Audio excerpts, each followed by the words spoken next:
debaters, and anyone who's ever had an opinion in this world. My name is Masi Vugutsa, and welcome to Campus Debates.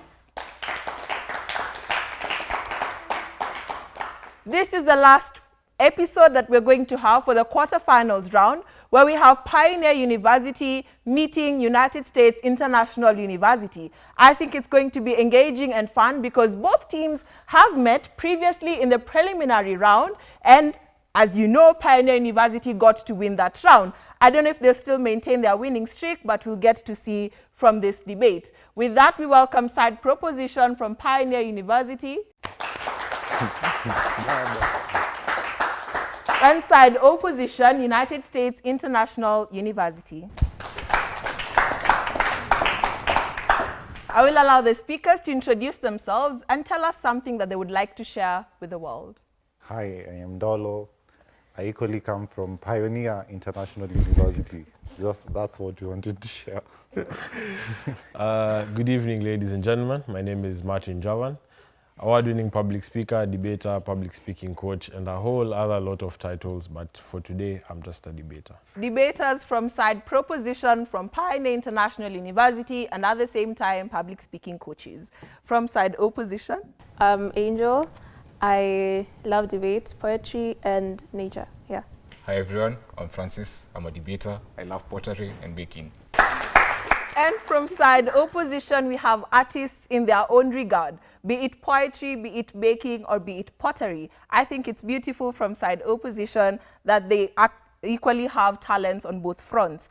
The judges that we have for this particular round, you will get to see them in the Masters round that is a coming episode, but for tonight, we'll get an introduction from the judges. Thank you, Masi. As always, my name is Ramon Joe. I'll be the chair for this round.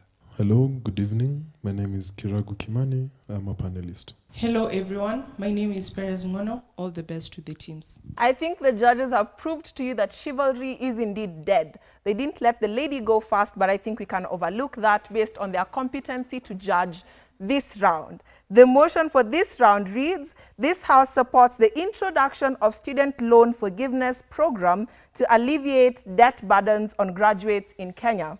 This House supports the introduction of student loan forgiveness programs to alleviate debt burdens on graduates in Kenya. It's an interesting motion where everyone who I think exists within society has been able to get a HELB loan just to push them towards pursuing the university education, etc., like whatnot. With that, we welcome the first speaker side proposition to start off the argument.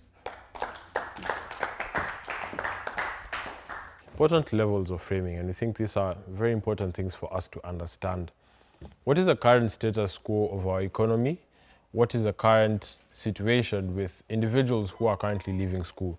These graduates that we're trying to defend, what life are they leading immediately after school?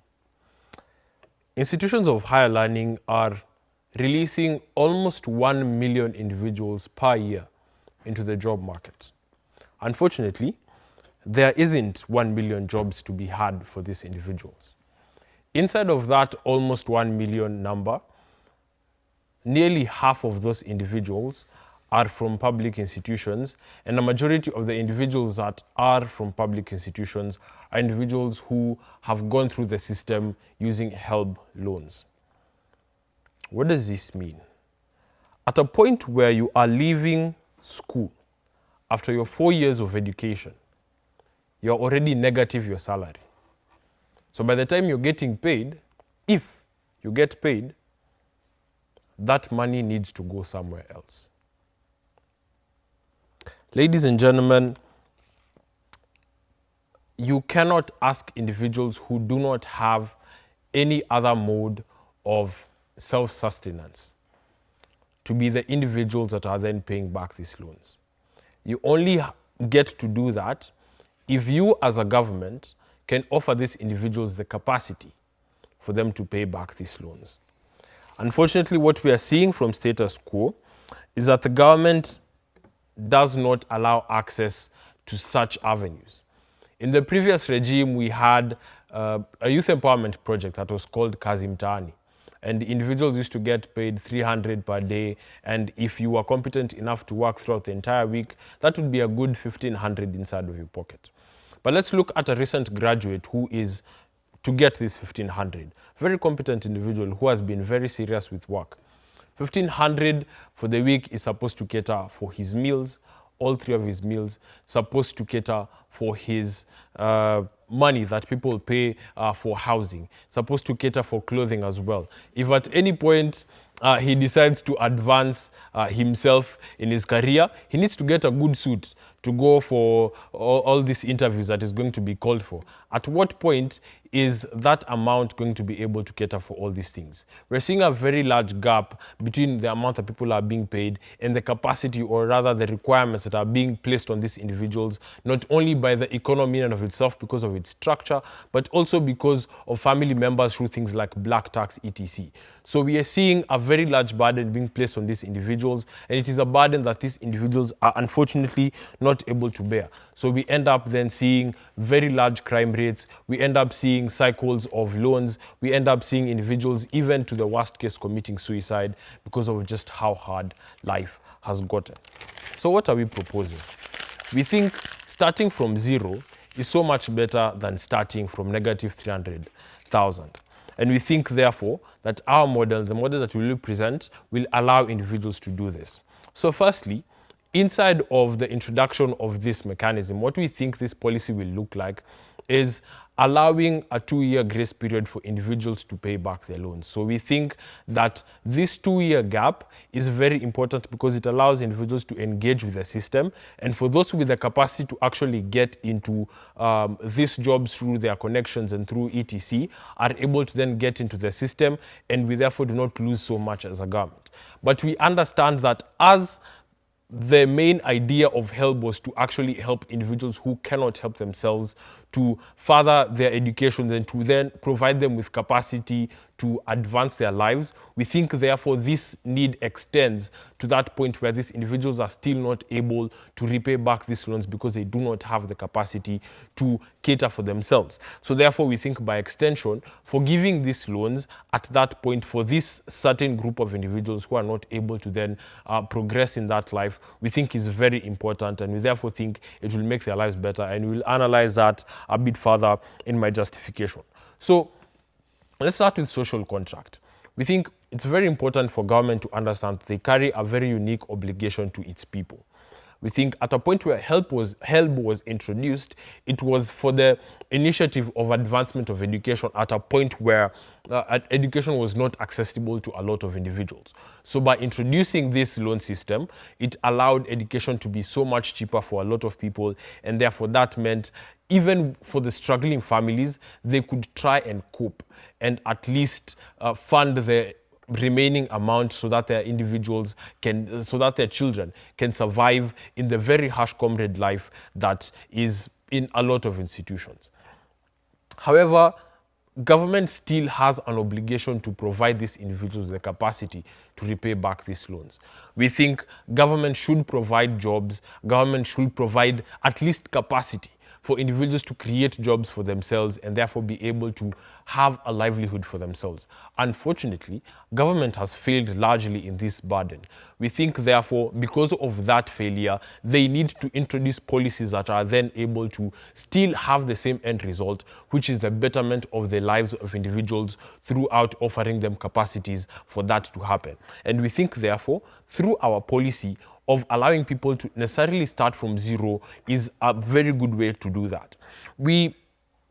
By introducing this system that allows people to start from zero, we think then that we also open up avenues for individuals to access other finances through other mechanisms like youth funds and through other things like banks, etc.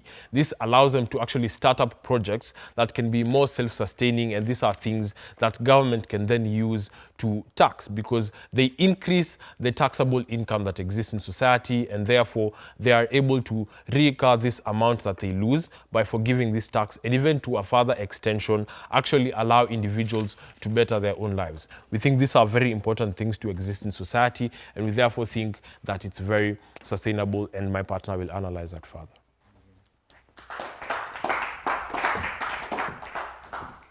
Starting from zero is better than starting from a negative. We welcome side opposition to respond to the arguments from proposition, and equally, build their case. Here. Panel, we think the problem with side proposition is that at best they don't give solvency to the crucial issues that need to be addressed for these people to have capacity to begin with, and at worst will show you why they make things worse off for people with this model.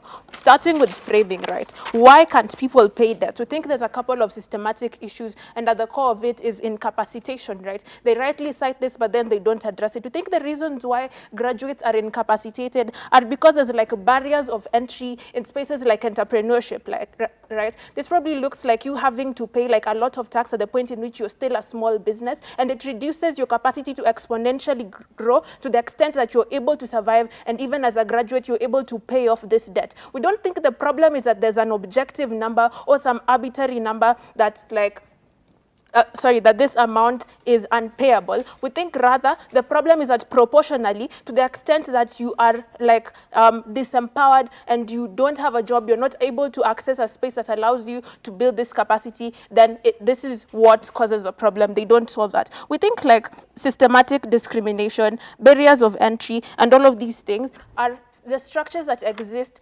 resulting in these people being incapacitated to begin with. That therefore means that the side that wins today's debate is the side that is able to address these issues and the side that is able to give these people capacity to be able to like pay this debt or to be able to just exist at base. Okay, so I'll start off with positive matter before I go into why the metric actively makes things worse. So we think the government, okay, firstly, we think the government ought to like allow these people to pursue more diverse income streams. This probably looks like not taxing like content creators and all of those things, because as we have seen with the current regime, it's just enforced more stringent tax measures, which makes it difficult for people to like pursue these diverse income streams. What this then looks like is that you like disempower these individuals and you cause them to gain less than they would have at the point in which they are the graduates who are trying to survive within these spaces. We think these individuals should be allowed to like exist within these creative industries and be able to profit within this industry and be able to like gain capacity from this industry and all of those things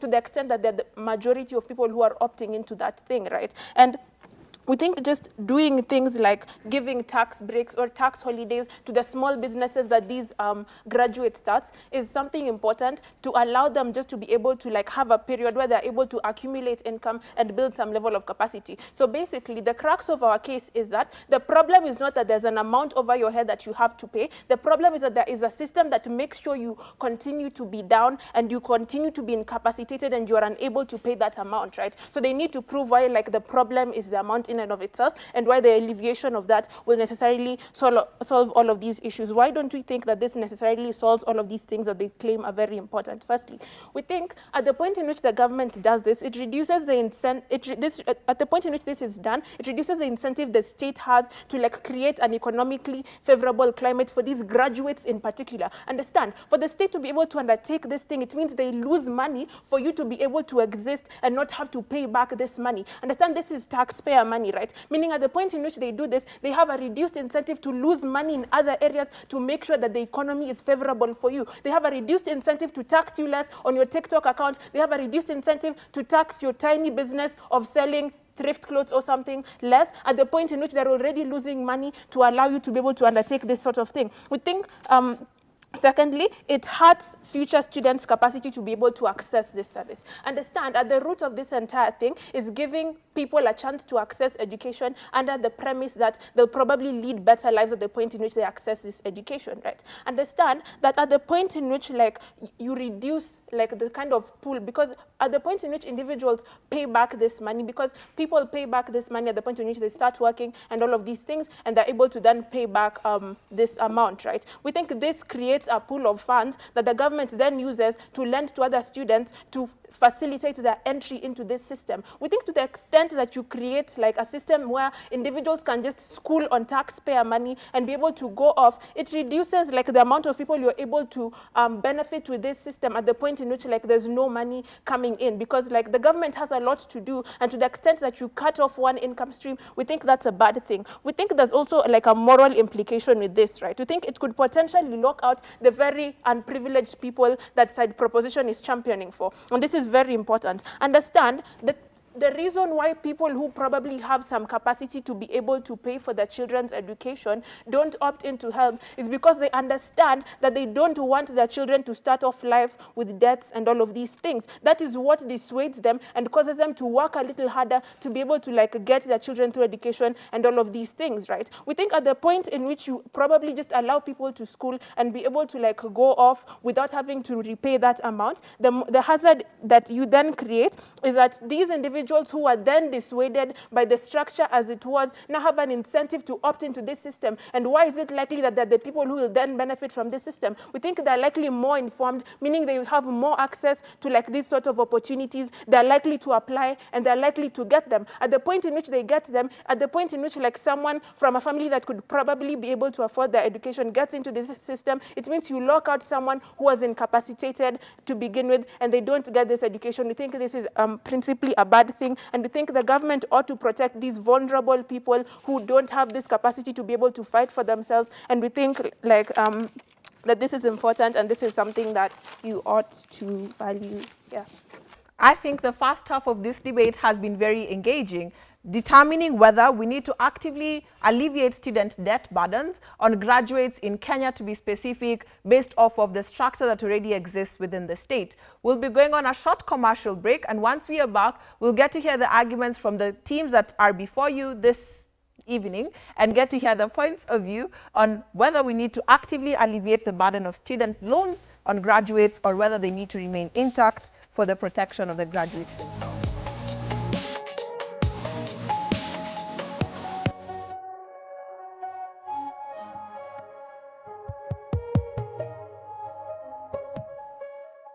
Welcome to the second half of this debate, where we get to meet Pioneer International University versus United States International University, debating on whether we need to alleviate the burden of student loans on graduates by giving them student debt forgiveness, or we need to remain as is with status quo. With that, we welcome the second speaker proposition to further their arguments. Here. Simple question. We already accept that you already have these barriers that exist in both worlds. In the world, they're saying these barriers exist, and that's why these people cannot pay debt. From her speech, you clearly get her saying, if you eliminate these barriers, then these people would get to pay this debt. The thing that stands is this debt exists either way, and you're not breaking free of it. How then do you justify breaking free of this debt, ensuring this person can actualize, and secondly, offering continuity to this without harming the state? If we get to achieve all this, then we can beat side opposition. In simple, let's start. We already think majority of the people who get these loans from the government are the poorest of the poor. Either way, they're already born with structural disadvantages that you cannot just wake up and say lower taxation would limit these things and would make them better in society. But secondly, you're giving them loans so that they can advance themselves in society because you think education is a better equalizer. Education gives people opportunity to access certain spaces. I think if you do not have a degree, you can't be an engineer in some space, you can't actualize, you can't get the biggest chunk of money that you need in society. We think education giving you this platform ensures it gets better for you. It offers access to these spaces you didn't have from the start. But secondly, if you get this access to this space at the cost that you have lots and lots of money burden at your back to the point that this is your entry point, it means it gets worse for you because you can easily not actualize. And secondly, you already exist in a space that has limited employment spaces, meaning majority of you will just come out of these with loans and you cannot get access to workspaces and you cannot do anything for your life. We think it's bad in the world when you continuously allow this cycle to continue. More graduates with less money, high unemployment rate, it continues in the world. But in a world, the difference that starts is simple. We already accept that this money at your back is a big burden that you need to solve. We eliminate it totally for you to have engagement in society. Meaning, you have two options. You can easily decide, you know what, I am poor, I am suffering, I'd rather die. But secondly, we think that's not most likely not going to exist in the world because you have this value of life. You can see the Gen Zs are saying the government is messed up. The government is doing lots and lots of bad stuff and they're not willing to justify this happening to them. But we think this already proves that they're willing to ensure that their continuity and their survival is so important to them. This leads them to the second option. You can easily pursue other creative means as side opposition is telling you. We think the first foundation of you achieving this creative means is, can you just go to a bank, get a loan and get fairer interest rates? You can't if you have a loan burden on your back. But if you don't have this, you can easily get get better loan rates for yourself. You can easily work with other people,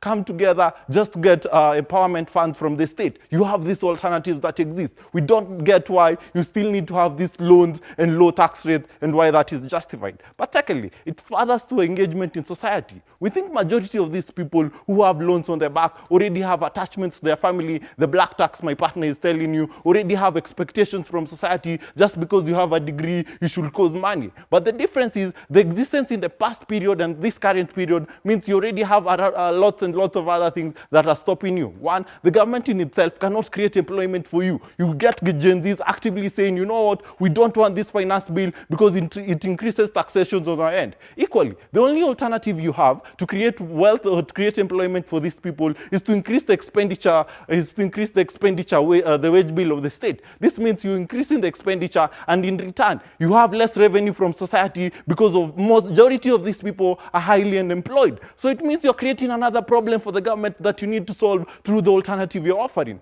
We think it's easily solved in our world in two ways. One, the idea that you can easily enable these people to create their own wealth, to get loans etc. with lower interest rates, to get finances from you as the state would mean they can easily actualize. We think it's justified for a poor person who has suffered for a long period of time to easily just get their life better. But secondly, we think it's justified for them not to get their life worse. I think it's okay for you who has a loan to just get better without having a loan rather than just living a life with these loans and having more people living with them. We think it in fact gets worse in the world, which is highly comparative, where you have majority of the people who are coming into this market, people who have connections, people who have networks, while you as a poor person, you do not have this. We think it extends the systemic issues you're having in society, where the richest of the richest continue to be the rich, and the poorest cannot bridge this gap because the slots that are there are limited. In fact, the slots that are not there are way more that they cater for all these people, and it's unjustified for them. But thirdly, the response and why we think we weigh over them. It's simple.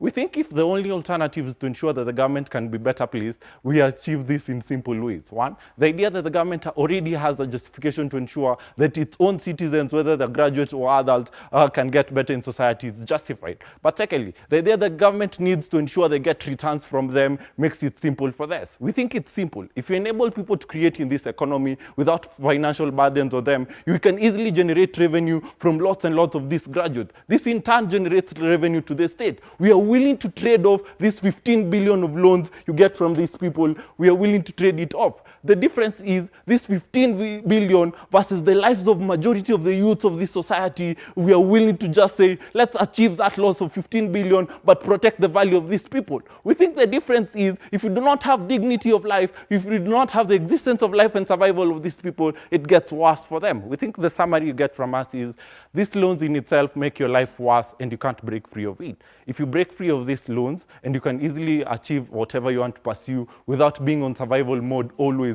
without suffering, we then think it is justified for us to limit these loans as we're seeing.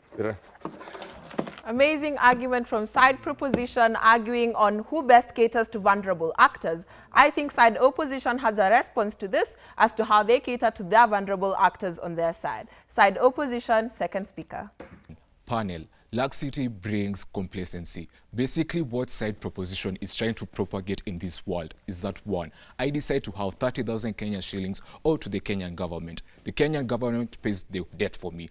I go debt-free, I have no debt, no record, no nothing. What happens towards the future comrades or the future students that are going to be following me? If they do want to have accessibility towards this money, they won't. Reason being, revenue generation on their world is flawed and unfeasible in so many metrics. You cannot come and claim clearly towards society that you want to alleviate a debt burden towards people if you're not giving them any metrics towards earning money in the first place.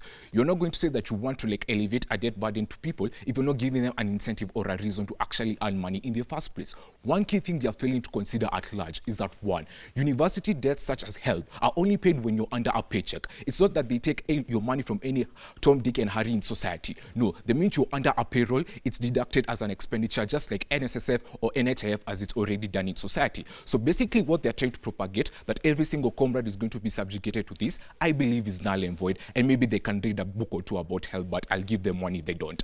So basically now onto our main case, on how feasibility on our side is more, how will I say, proximate in comparison to them. on our world, even if you do try to do a benefit harms analysis, where we do say people do have an incentive to pay a loan and that they're going to be asked for that loan like after 10 years or something, at least on our side, we can be able to tell you it's flexible and feasible. We tend to see people paying held loans after 20 years or 30 years. This means that it can be under installment packages such as 200 Kenya shillings per month, or even like, let's say 1,000 Kenya shillings per month, depending on the package you take. But on their world, what it looks like is that one, the government does not necessarily get the principal amount that they give back. This means that if I decide to give any random comrade 30,000 Kenya shillings, I'm not going to get it back. So that means it's lost revenue. So that means that it's going to be like unfeasible towards making any like substantial projects in the future. So how does our whole case untie at large? My partner came in and mentioned one clear thing, that one, we're going to be having a diversification of revenue streams. This means that apart from like saving the root cause of the issue which graduates are currently facing, which is unemployment, we're going to be creating like vocational training capacities or like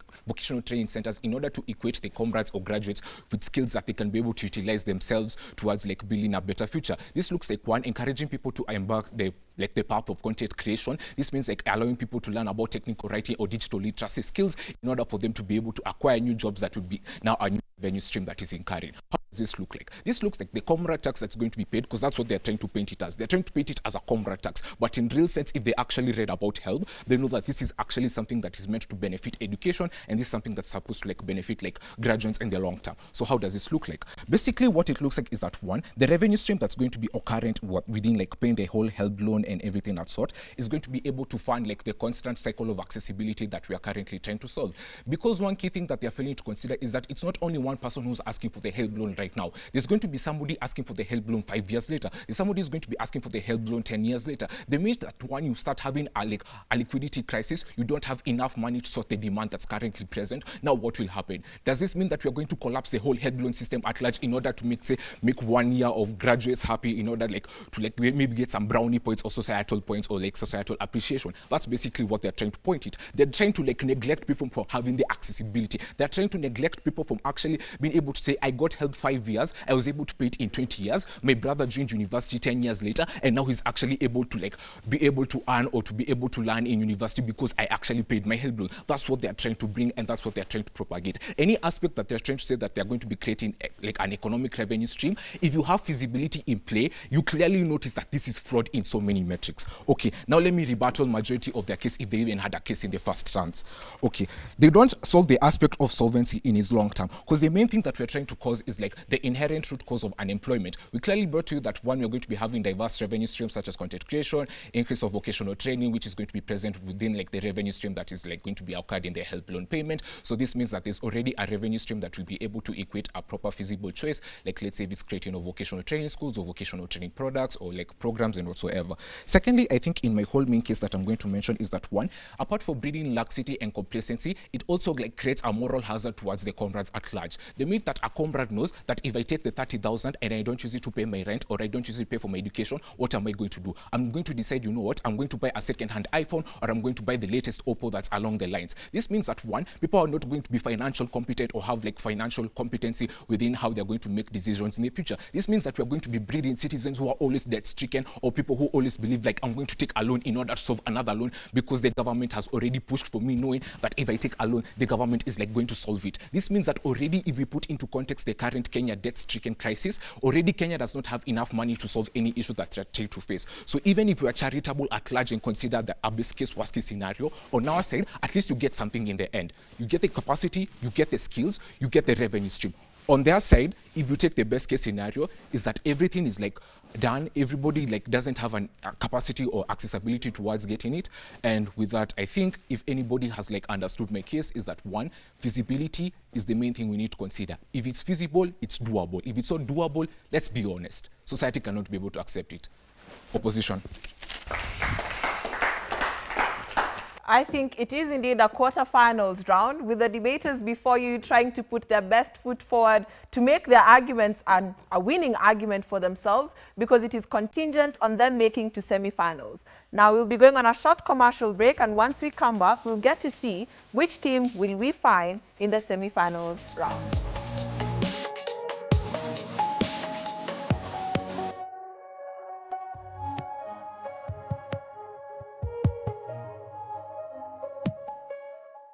Thank you so much for hanging around, and welcome to the third segment of Campus Debate Season 2, specifically the last quarterfinals episode. The teams before you are Pioneer International University debating against United States International University. And the arguments from either teams are that already they consent that the after graduating school, it's already disadvantaged for you at a point in time where you're unemployed. So the question then becomes, which team best offers solvency to this graduate who's currently finished school? Is it student debt forgiveness, or is it you continuing with life as it is, but the government creating spaces for you to maximize and self-actualize? Without further ado, I will welcome the judges to ask a question to side proposition and opposition. So I have a question for Prop. Do they think it's justified for an individual to consent into taking a loan and then complain that the environment for repaying the loan is difficult and thus it should be forgiven? A question to opposition. So if we do not forgive these student loan debts or help in general, how do we mitigate the accumulating interests, considering that there is some kind of consensus that the economy is not thrivable to assist these graduates to probably get some money? These are amazing questions that we get to have from the panel for them to better understand the arguments from both teams, proposition and opposition. They have a minute each to defend their lives, so possibly this speech will determine whether we get to find them in the semi-finals or not. With that, we welcome the speaker from side proposition. Here. Simple response to the panel. If you give someone a loan and the conditions that, with the condition that this loan is meant to make their lives better, but at the end of the day, that loan actually puts them in a worse off position, we think it's then justified for them to do that. The contract of us getting this loan held from the government was that government would then, after that, offer capacity for you to pay back that loan through proper creation of jobs and proper creation of capacity for you to create income for yourself. Unfortunately, government has failed in this capacity. And by that failure, then we are also justified in saying that we want these conditions to be changed. In fact, we want you to forgive us this loan, and we think that is justified. The problem with opposition is that they have lied to us even with their alternatives. We think that is that's a very big problem, and we cannot allow them to win. They cannot tell you that the creator economy is the alternative. First of all, the creator economy is the lowest taxed anywhere. We think that is a very big problem for them to suggest that as an alternative. We think for them to prove that lower taxation is the best mechanism for us to use, they should then argue that taxation is a problem. But we don't think taxation is a problem because parts don't have tax and yet people are still unable to access them. We think the problem, panel, is a system in and of itself and how it continuously tries to stop people from accessing spaces. And we think, therefore, panel, by taking away one loan, because we think people will still take loans at the end of the day to offer themselves capacity. We think one loan is better than two, and in that case, they should try and prove why we should still have two loans even in the first place. Okay. In regards to the question from the judges, we think the interest on HELB in and of itself as it stands is very low. It's about like 3% or 4%. We think at the point in which there is an economy or a situation where you are able to act and self-actualize within the situation, we don't think the interests are an existential problem, right? So we think when it comes to solving the structural problems, what we give you from opposition is incentive for the government to actually address these problems. Because understand at the point in which individuals owe the government this money, and the government has an incentive to want to collect this money, then they have a greater incentive to be able to act to address these issues that are endemic to like all of the reasons why these graduates can't get jobs, right? We think that does not exist in the world, and all of the things that they proffer in terms of an alternate revenue stream cannot work because these systemic issues still exist, and the government on their side does not have an incentive to address them at the point in which they won't collect anything from you, right? And when it comes to obligation, we think we still bid them because the government has an obligation to taxpayers and to people who are less privileged, to less privileged people to ensure that they still have a chance to get into this system, and to taxpayers to ensure that their money does not go into refunding this system at the point in which people don't pay. Opposition.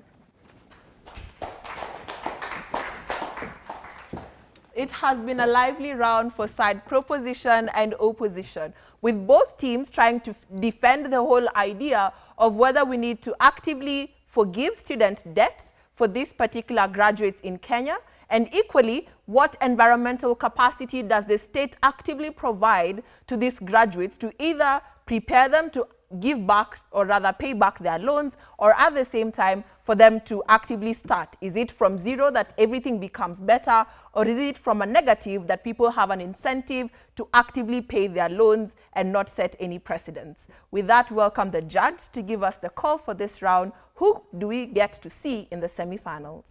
We gave this debate to side opposition. To the unanimous score, we had opposition taking it over proposition. What did government say, or proposers? What they say? They talk about how capacity is a problem, and it's better for you not to have a negative account balance when you're getting into society. What do ops say in a nutshell? They talk to you about how the system is the problem and not the amount, right?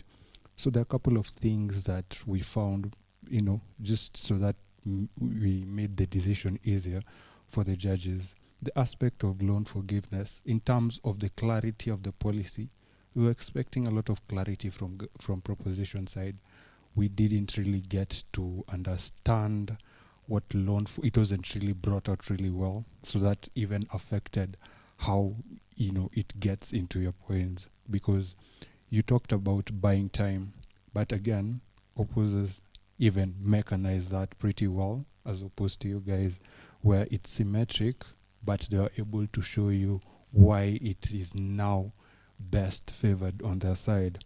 But again, even on the impacts that you argue, talk about how millions disappear, and they impact it by telling us how future generations, the people who are particularly vulnerable, are systemically disadvantaged as a result of that. They prove that by the capacity of you affect the retrieval of potential future amounts that could be sent out to the next generation. They also talk to you about the decision-making calculus of these individuals, where utilization of funds could be something that is particularly not assured.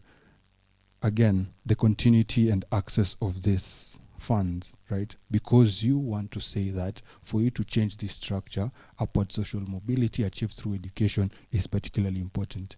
To the extent that your case does not prove or is not persuasive enough to show us how in your side of the world you're still able to provide this, then we don't think that is more persuasive than opening opposition, right? So at the end of the day, if the question is about systemic barriers, we think that OO were best able to engage with that clash here. And the call from the judges is an affirmation that indeed laxity creates complacency, which is why side opposition, United States International University, have been able to win this round, and with that we get to see them at the semi-finals pretty soon. For side opposition, on the other hand, they tried their level best to win this round, but sadly, at the end of the day, we need to have a winner and a loser, and for tonight, they get to be the losers for the round. But hopefully, we'll get to see them at the culminating end of this campus debate season 2, where they come together to understand how exactly it felt to be on the debating side of campus debates season 2. Now, before we end this show, we'd like to invite you to the Kenya University's Debate and Public Speaking Championship that will be held from the 19th to the 22nd of September at the University of Nairobi. Come and get to experience these debaters firsthand, trying to fight for the title of the national champion when it comes to debate and at the same time public speaking. And at the end of it all, we'll get to see you Monday next week at 8 p.m. Same time, same place with me, Matthew Gutta.